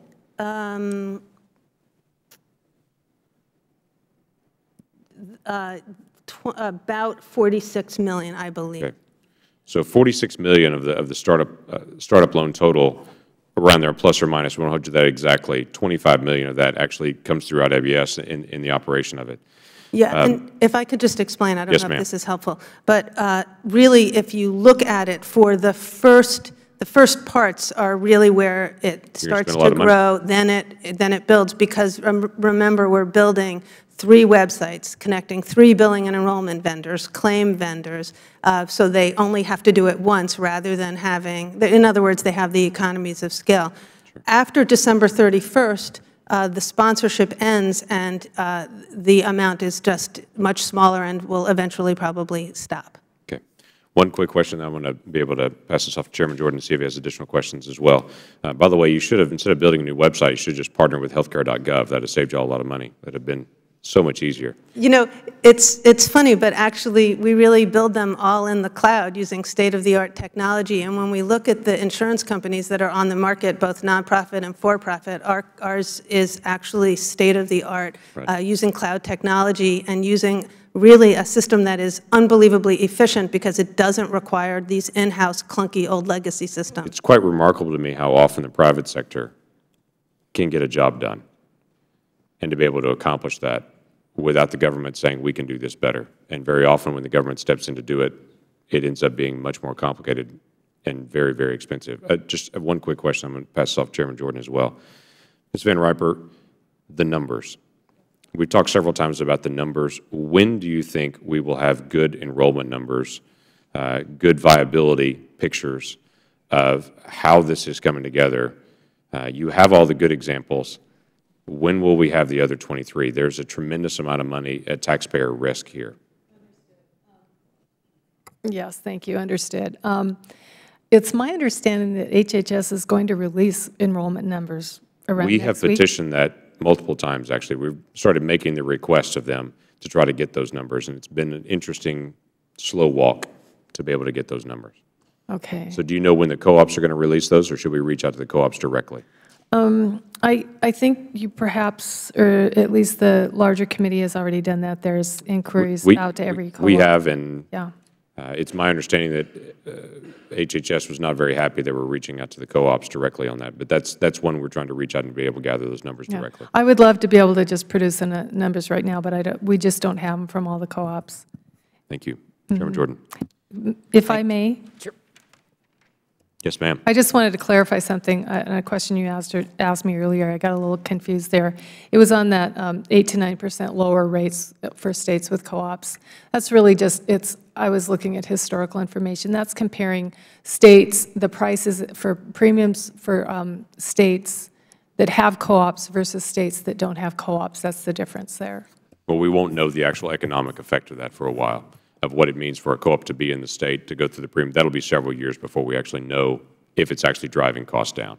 Well, hopefully not too many years, but yeah. It'll take a couple just to be able to work out the costs. I will be very interested to see what happens to premiums this October, November, December for January of next year, because once we have a full year of the Affordable Care Act under our belt, we'll know a lot more. Absolutely. Chairman. Thank you, Mr. Chairman. Ms. Horowitz, you said you weren't a Washington insider. You're not exactly in tune with how D.C. operates, and yet I'll go back to the presentation you gave at the IWS Business Development Plan PowerPoint, where you said freelancers union support freelancers union goals of power in markets and power in politics. I'll go back to the email sent to your lobbyists. I think this calls for an SOS to Liz Fowler and high-level friends. If that's not functioning in the Washington world, I don't know what is. And now we learn, I guess I didn't quite put it together, now we learn through the chairman's questioning that of the $46 million startup loan given to the co-ops, you got 54% of the money. You got $25 million. That was to start the 3 co-ops. That was not profit on the part of IWS. It came to IWS though, right? The co-ops, as $46 million the co-ops got, $25 million came to IWS. Can I explain? Sure. Okay. So the co-ops received the startup and the 340 together. And as we made clear, and as we said, we've been transparent, was in our application, we said we are going to provide these services, and we explained each one of those was. I'm going to do the numbers. 46 of the 340 million that the 3 co-ops got, 46 million was startup. That's what you answered. That was your answer to the chairman's question, correct? I'm sorry, what?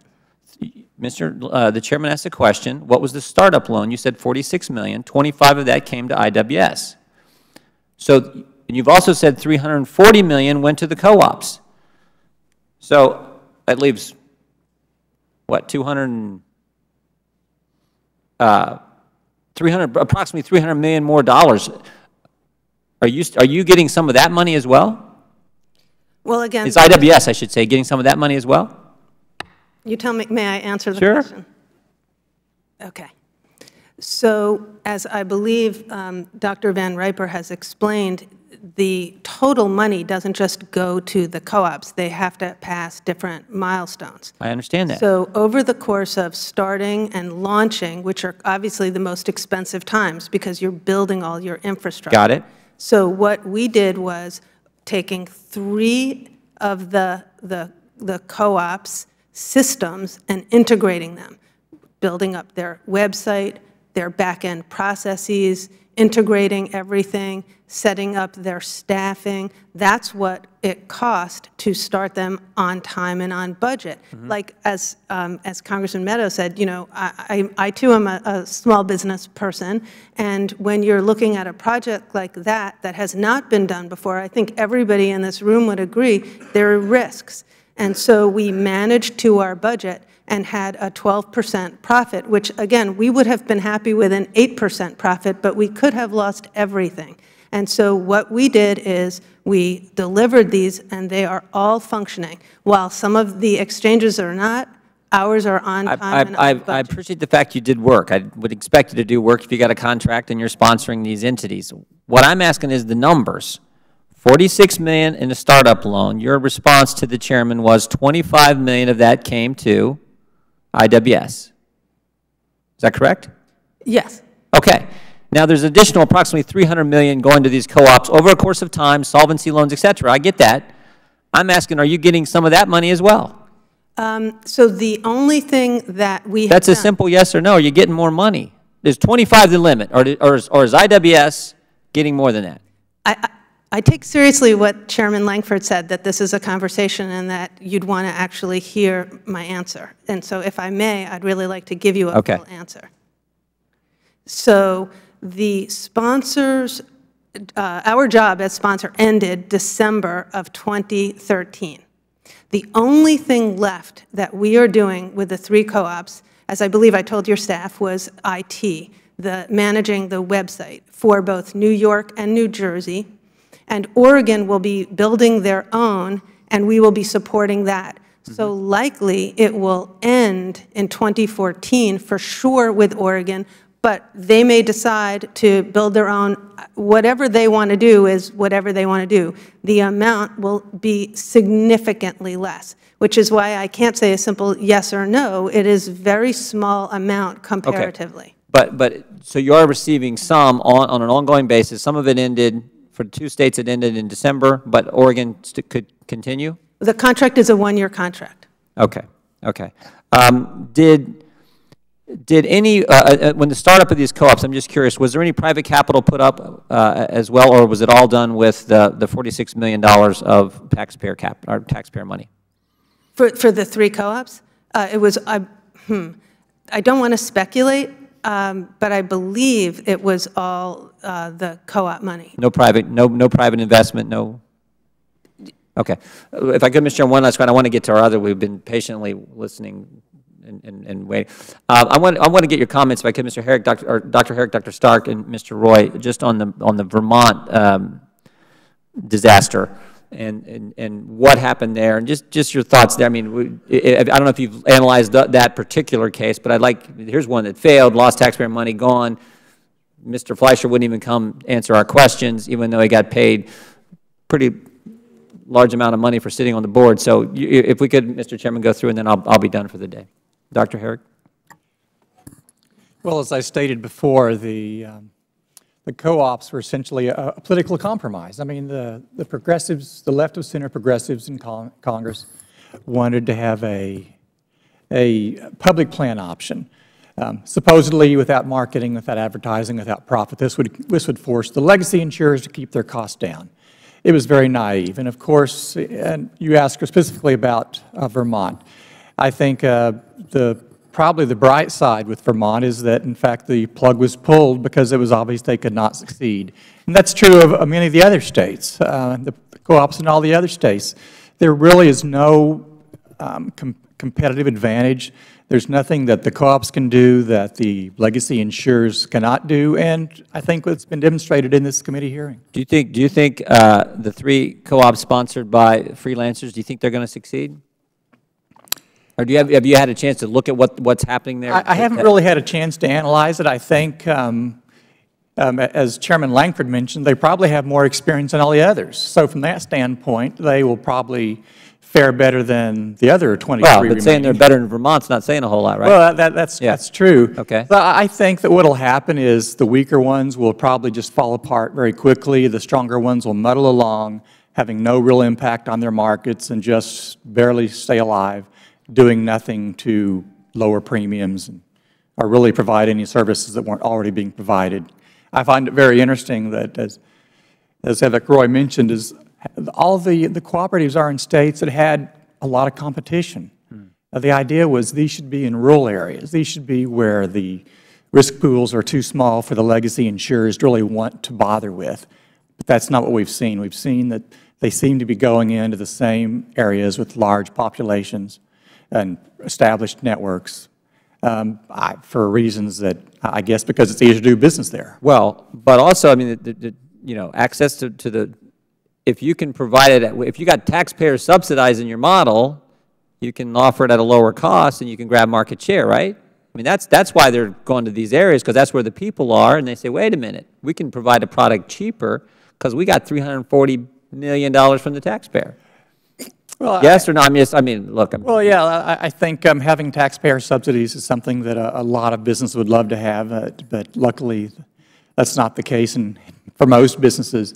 But yes, I agree that it seems to be that there is really a lot of naive thinking that the co-ops would come in and somehow do something different. Yep. And it's not clear to me that they have the advantages that the other insurers already had. Thanks, Doc. I mean, Mr. Chairman, obviously, Mr. Meadows is waiting, but if Dr. Stark and Mr. Roy want to say something, or we can go to Mark, whatever you choose. Yeah, let me just comment one thing. I think it's much too early to know whether these solvency loans are going to be called in or not, especially with, as I mentioned, guaranteed issue and community rating. Our existing insurance companies, really, they are very, very concerned about those two insurance mandates. And several large claims could wipe out those solvency loans very, very quickly. And that's my concern. Even if you're viable today, what's your viability in 12 months, 24 months, 36 months, and so forth? A couple of points, 3 points quickly I'll try to make. The first is that Vermont famously is attempting to install a single-payer system in their state. So in a sense, they have as much incentive as anyone to try to get government-sponsored plans in there. So it's particularly notable that, the co-op was not licensed in Vermont. The Manhattan Institute study I cited earlier, which I know I've discussed with this committee previously, the average 40-year-old in Vermont will face individual market premium increases of 125% under the ACA compared to 2013 rates. So Vermont is one of the states seeing the highest premium increases in the country. And one of the points I want to make, the final point I want to make, is on this issue of how the co-ops are pricing their plans. There's been a lot of discussion in the House of Representatives about the risk corridors in the ACA and how those are a form of potentially taxpayer bailouts. And I think this is a good example of where that is most likely to be true, which is that co-ops, first of all, having no experience in pricing these products, two, having no negotiating leverage with providers and therefore having high reimbursement rates with the hospitals and doctors, are likely to underprice their products to be competitive and gain market share, even though their costs are likely to exceed the premiums that they're charging, and therefore they're going to be loss-making entities, but they're going to benefit from these risk corridors and other adjusting features in the law. They're the most likely to be reckless in the way they price their premiums and require further taxpayer support to compensate for that fact. And I think that's something that this committee could be useful in looking into. Mr. Meadows, before I move to you, can I ask a quick question? Dr. Van Riper, Ms. Horowitz talked about the private funding versus the startup funding on it. How common is it among the 23 co-ops that are out there that the majority of the funding for startup was all federal? Do you know how much private money was put in at the start? Thank you. I think it's fair to say that with all the co-ops, the majority of the money came from the federal government. Some of them have had more luck than others in attracting private funds, and many of them have. I'm sorry, when you say majority, do you mean just as a ballpark? Because obviously I'm asking you to pull a figure just out of your head on this. 80%, 50%, 90%? What do you think is a ballpark figure of the federal dollars versus private dollars? I couldn't venture a guess on the percentage. I would say a substantial majority. Yeah. You think it's higher than 80%? In some cases it might be, in other cases not. The majority, higher than 80% is federal dollars? I don't know. Is there a way that we can get that figure, you think? One thing to understand is their trade association. We can't make them give us information. Sure. We can. I know y'all are helping integrate and help them answer questions and navigate this stuff. Sure. I get that, but there's also a common conversation that's there to be able to determine as they're starting up. Ms. Horowitz, just a quick question on that. Do you have any idea from the other co-ops? Is your percentage pretty close to what theirs is? You know, it's because your microphone, sorry. Sorry. Because our sponsorship has ended and they were independent, we literally haven't been at any meetings for probably a year and a half to two. I'm not even talking to the other co-ops. Thank you. Mr. Meadows. Thank each one of you for your testimony today and for your patience. Dr. Van Riper, I want to come back to you on a couple of issues. So, out of your member co-ops, you're a trade organization, out of those member co-ops, how many of those members are in rural states? Again, I wish I had those exact numbers for you, but I can tell you, for example, we have co-ops in Maine, Kentucky, South Carolina that has rural populations, Iowa, Montana, Louisiana. Okay, so you have some in rural states. So the average premium in those states where there's insurance providers, the average premium that the co-op would charge versus the private sector, Blue Cross and Blue Shield, say, what's the difference in your premiums? I mean, how much are they saving by going with a co-op versus going with Blue Cross and Blue Shield? I can give you an example of, say, a Montana price compared to a Wyoming price where there's no co-op. That's not what I'm asking. Okay. I'm asking when you're competing head-to-head, your analysis early on was that this was driving costs down. Right. The only way to drive costs down is to drive premium costs down. And so I would assume that based on your testimony, you would have documentation on how much cheaper your premiums are for co-ops versus a private carrier. Oh, sure. I mean, we definitely, and it's public information what all the prices are on the exchanges through the qualified health plans, what those prices are and how they compare, and that's what. So they're not cheaper. Is a co-op cheaper than the private insurance? I guess what I'm saying is, why would I go to a co-op? I mean, why would I do that? Is it going to be cheaper, or should I go to all the people that I represent in North Carolina and say, this co-op's the best thing coming because you know what? Our premiums, your premiums just jumped by $180 a month. If you had a co-op here, it would only go up by $80, but that's not happening. Well, that's because you don't have a co-op in North Carolina. But that's when that gets to the specific question that I just asked. Give me real numbers from New Jersey. Is it cheaper to go with a co-op than it is with a private sector provider? The answer is no. Go ahead. Yeah, maybe you have some. I can give you I can provide you after this hearing the numbers in all of the states for all of the plans selling through the exchanges. What our figures tell us that is across as an average. If there's a co-op in your state, you're going to have 9% lower premiums on those markets. We've already gone there. Okay. All right. That's so what's the that's question? a red herring. Is it cheaper? Okay. Okay. Okay. Let me answer that. In some cases it is, and in some cases it isn't. A report by the McKinsey Consulting Group recently found that 37% of the lowest prices in the health exchanges were co-op prices. All right. So let me ask you this: how, with you can't seem to answer my question directly. How in the world do you market that to a consumer?